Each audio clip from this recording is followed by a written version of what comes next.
Hey friends, you're watching BrainStorm Acres. I'm Henry. And I'm Irene. Today we're going to answer a few viewer questions. See if we can clear up a few things. So the first question was, what's up with the dust devils? They're no big deal, right? Right. Well, when I was a little kid, they were no big deal. I used to love them. Not at all. In the fall was when I noticed them the most, because it would pick up the leaves from the trees and it would swirl them around, and I thought that was the coolest thing ever. There was all kinds of mythology basically about, you know, like fairies and this and that. It kind of fed into that kind of childish daydream stuff. The problem is here, dust devils can also often be as strong as a small tornado. Yeah, in fact, we've seen wind speeds of in excess of 70 miles an hour, which definitely puts it at the low end of a small tornado. Right. As an example, decent quality metal furniture, yard furniture, with strapped on pillows and the whole thing, picked up and thrown more than half the length of the house, and this is a 100-foot house, so more than 50 feet, down the yard, and thank goodness hit the wall of the house rather than the window of the house. Yeah, we have a window that was broken by a dust devil. Right. Where we were out of town, we came back, there's a window busted, and there's the first 6 feet of the roofing pushed back off the top of the workshop, and all of the PVC that was in the storage racks was up in the trees. All over the place. All up in the trees, which was fun getting it out of some of the trees. I actually had to get a ladder to get a couple of them out. Now, you know, there's another thing that goes on with dust in the American Southwest, especially in the Phoenix area, Tucson, and even up where we are. Right. And that is? Valley fever. So that's a fungal infection. One of the big problems with them is you're breathing the dust. That's all the allergens you might have. That's all the dust that you might be allergic to, in addition to the pollen and everything else. But the biggest concern, when you're at least down south, is the valley fever.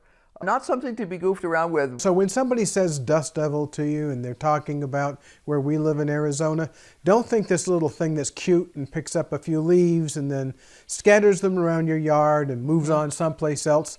It's a lot more here. Right.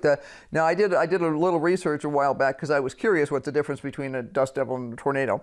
A dust devil starts on the ground and goes up, whereas a tornado starts up and comes down. Right. So if you're just out and about and you see something start on the ground and go up, well, it doesn't mean you shouldn't avoid it, because they're strong enough sometimes. I've seen cars knocked sideways really hard, and actually there was a video on, I forget if it was on YouTube or something else the other day, of somebody, their security cameras caught their dog being picked up by and moved, you know, like 30 feet and put back down. Now the dog was okay, so slightly ruffled. So the next question we have is one that's kind of aimed at me, I think, which is, why is that irrigation taking so long to complete? And the answer is not all that complicated. I looked back at our records, and we started this install 2 months ago today. So we've been at it for 60 days, which isn't too bad, especially when you consider that we're digging through some pretty hard rock to run these lines. And it's not the only thing we have to do as responsibilities. There's been days when we haven't been able to do anything because either the wind was too high, because there are some limits as to how safe you can be outside working when the wind is too high, or we just had to be somewhere. You know, if we have to go get something silly like a set of prescriptions or something, that's all day. That's all day. Yeah. That's all day, because by the time you drive down there, you're not going to drive down just for the pharmacy. You're going to hit the grocery store, you're going to hit the hardware store, you know. That sort of thing. Right. So, and you usually wind up with one meal down there. So, yeah. So this new irrigation controller controls right now 10 zones. That means 10 places in the yard that's getting water. Right. That means 10 valves, 10 sets of manifolds, 10 pieces of pipe. It's a lot of stuff, which takes some time. Even if it was, you know, it would have been much easier if we weren't retrofitting. Yeah, if we'd done this 15 years ago when the yard was all torn up. It's always easier to do new construction than it is to do retrofitted construction. This is our third irrigation controller. Each of those controllers will handle 12 zones. I have 11 zones in one. Right now, only 9 zones in another, and this one, which has 10 zones. So we have a lot of zones. We have water lines that run 150 feet from our water tanks to the utility building, 50 feet from the utility building to the house, from the house down to the orchard, which is 200 feet. We have all the irrigation out in the yard, which is about 300 feet before we even started this install. The good news is the essential install is done and it's working. We're not totally comfortable with the way this unit programs, but one of the things that we had to do was I had to update the firmware, which just sounds crazy. And that turned out to be important in this case because when I originally set up the irrigation control for timing the beds, I hadn't updated the firmware in the controller. Right. And the next day when the bed started running... Right, well I went through and I cleared everything that I could see on the screen. So when we started running the next day, right, the first program ran. Ran like a champ. And then this program ran again. And then by the time it ran the third time, we went, we have a problem. Houston, we have a problem. So I updated the firmware and the next day it's worked perfectly fine. But now we need... yeah, really. But now we need to do some updates to adjust the fine tuning of the watering of the beds. The part of the problem is over the course of the summer, you know, when we started, I've updated the regular irrigation that listens to me when I talk to it this morning again. When you first get started, I normally put a teeny bit of water into each bed just to start moisturizing the soil and getting it ready to be planted. Then as we get stuff planted, you'll decide on a specific number of minutes per day or per every other day or whatever it is, depending on what it is, the item gets watered. Well, now it's 10 degrees hotter. Which means you need more water. Which means more water. So that leads us into two questions. One is, why do we let our seedlings grow for so long in the greenhouse before we plant them out in the garden? That's number one. And number two is, how much does a well cost? Well, let's start with the seedlings. That's easy. Maybe it's not so easy actually, but once you know the reason, it is pretty easy. Right. Usually I grow my climbing beans, pole beans, that was the word I was looking for, and get them started, because one of the problems we have had in the past is you'll get the plant up, it'll just be going, and you'll come out and the plant will be wilted and a mouse or something has cut it off at the ground. And that's one of the big reasons that we grow a lot of our seedlings up to a larger size. Now, if we were able to put them out when they're smaller, they'd probably get started faster, they'd probably grow faster. Maybe. They'd also have a higher probability of being eaten. And that's the problem. You know, when we've planted, well, this year our peas were a perfect example. We have snow peas planted right next to where we had good peas. Same bed. They are in the same bed. There's bed number 6. It used to be the carrot bed. This year it's the pea bed, and 3/4 of it was regular peas, sweet peas, you know, that you shell, and the other 1/4 of it was snow peas. Everything came up just beautifully. Just came up perfectly. The wind kicked in, and snow peas are actually a little tougher than the sweet peas. I mean, the plants are. And it was just beating the living bejesus out of the sweet peas. And at night, it didn't matter how many rodent traps I put out there, the rodents were coming in, and for whatever reason, it was a perfect trap. I mean, they almost left the snow peas alone. They ate a couple on the edge, but basically they left the snow peas alone, but they mowed everything totally else down. Yeah. So that's one reason why we do that. Now, what about wells? We looked at wells. We've looked at wells a number of times. A lot. Now, the problem with the well is that I know of at least 6 wells that are within 3 miles of our house that have been drilled. And of those, 2 are good wells with good water. Now, it doesn't mean the other wells are unusable, but the water's really not potable. Right. Well, you have to go down 1,200 feet or 1,300 feet, depending on where you are around here, to get a good well. Well, it's an $80,000 hole in the ground. Yes, and it may or may not be a well.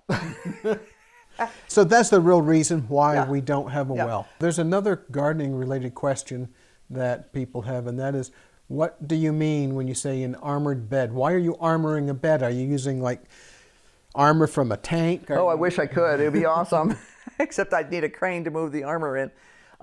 We are putting an armored bed to us means that we have done everything we could pretty much humanly do to keep gophers from climbing up underneath, or rats. Once in a rare while, we have had rats tunnel into. We had rats under that last bed there. Right.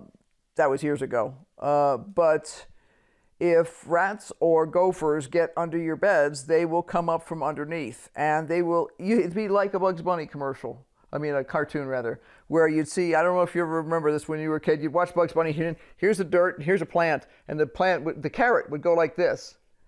And then pretty soon disappear down the hole. Right, and I have actually seen that happen in California, at the last place we rented there.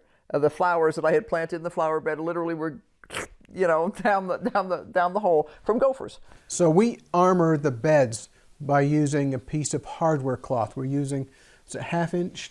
Yeah, only because I couldn't get 1/4 inch. And we're using 1/2 inch welded hardware cloth, which is really sturdy stuff. And we lay that in the bottom of the bed. We bring it up to the top of the soil. Well, we do something to contain it completely. So if we have solid walls like cement blocks, or like on the straw bales over here, we've got old garage doors.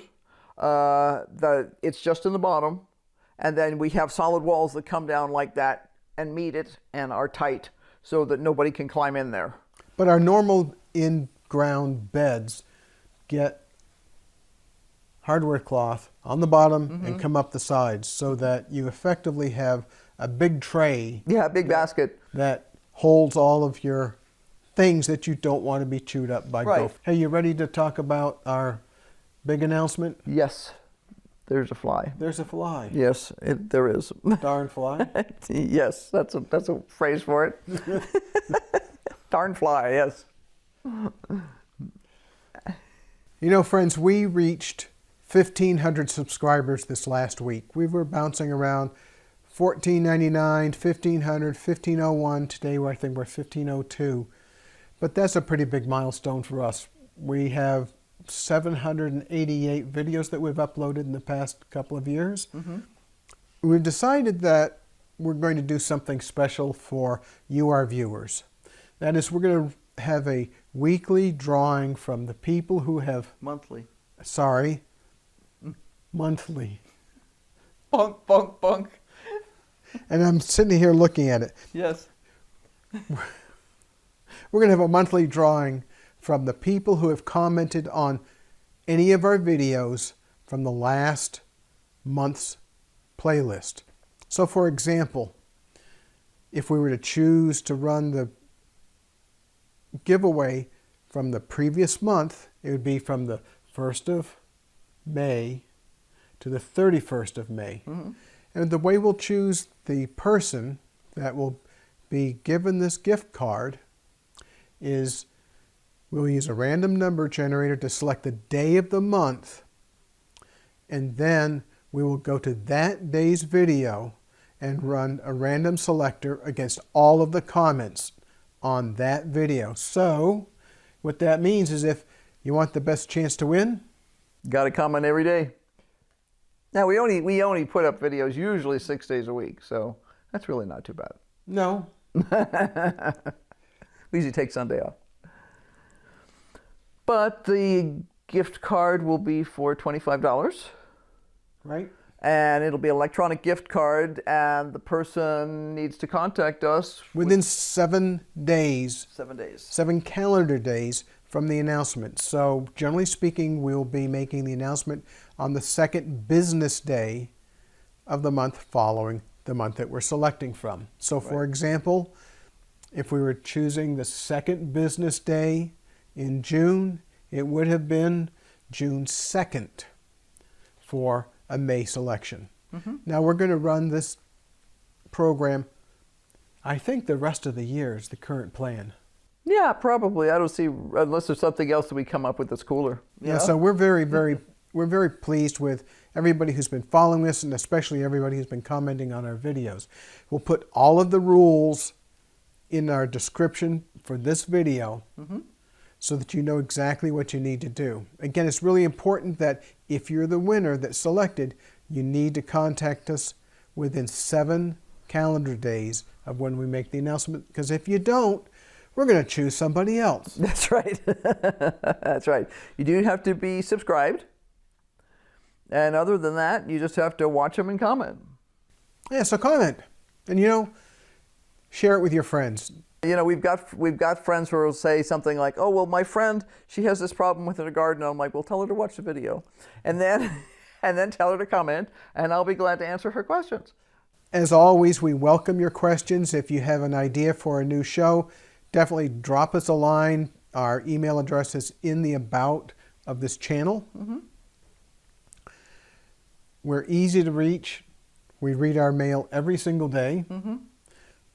So go ahead and give us a shout if you want to have some additional help or additional shows on a particular topic. Right, yeah, because we often get questions, and if we see a bunch of people asking the same sort of questions, we're like, okay, time for a show about this.